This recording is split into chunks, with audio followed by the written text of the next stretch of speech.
Motorbike দুর্ঘটনায় মৃত্যু হলো দুই বন্ধুর। মর্মান্তিক দুর্ঘটনাটি ঘটেছে দক্ষিণ দিনাজপুরের গঙ্গারামপুর ব্লকের উদয় এলাকায়। পুলিশ সূত্রে জানা গিয়েছে, মৃত দুই যুবকের নাম যিশু মার্ডি, তার বয়স 36 বছর, এবং নৃপেন বর্মন, তার বয়স 37 বছর। তাদের বাড়ি গঙ্গারামপুর থানার উদয় গ্রামে।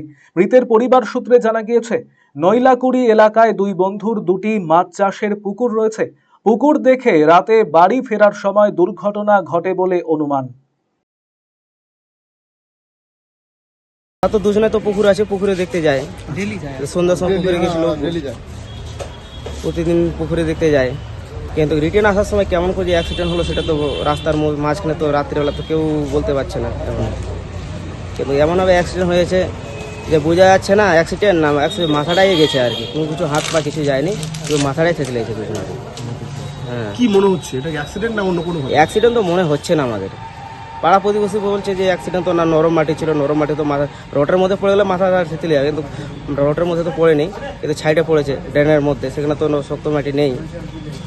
আপনারা কি এই বিষয়ে থানায় কোনো অভিযোগ করবেন? থানায় তো অভিযোগ করতেই হবে ইনকোয়ারির জন্য। সেটা তো বলতে পারছি না। দুজনায় পুকুরে দেখতে গিয়েছিল, পুকুর থেকে ঘুরে আসার সময় ড্রিঙ্ক করেছিল না কি করেছিল সেটা তো বলতে পারছি না আমরা তো। এদিন ভোরে ওই গ্রামের মানুষেরা দুই যুবককে মৃত অবস্থায় নয়নজলিতে পড়ে থাকতে দেখেন। পরবর্তীতে গঙ্গারামপুর থানার পুলিশ এসে ওই দুই যুবকের মৃতদেহ উদ্ধার করে ময়নাতদন্তের জন্য বালুরঘাট জেলা হাসপাতালের মর্গে পাঠিয়েছে। আকস্মিক এই ঘটনায় শোকের ছায়া নেমে এসেছে এলাকায়। জানতে পারলাম, আমরা তো রাত্রেবেলায় ওরকম জানতে পারিনি ওইভাবে। জানতে পারছি যে সকালবেলা যে হয়ে পড়ে আছে ডেট, সেটাই জানতে পারছি। আর ওরা মোটামুটি বেরোয়ছিল বৈকাল 4টার দিকে। বেরোই, এখন কোথায় কি করছে না করছে, ঘটনাটা মনে হচ্ছে যে অ্যাক্সিডেন্ট না মার্ডারের কেন, কি দেখে মনে হচ্ছে?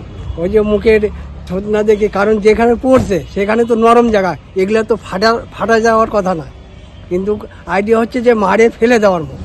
হ্যাঁ, অভিযোগ করবো। যদিও কি কারণে এই দুর্ঘটনা ঘটলো তা খতিয়ে দেখছে পুলিশ। অনেকের অনুমান, রাতে বাইকের গতিবেগ বেশি থাকায় নিয়ন্ত্রণ হারিয়ে নয়নজলিতে উল্টে যায়, যার জেরে এই মর্মান্তিক দুর্ঘটনা।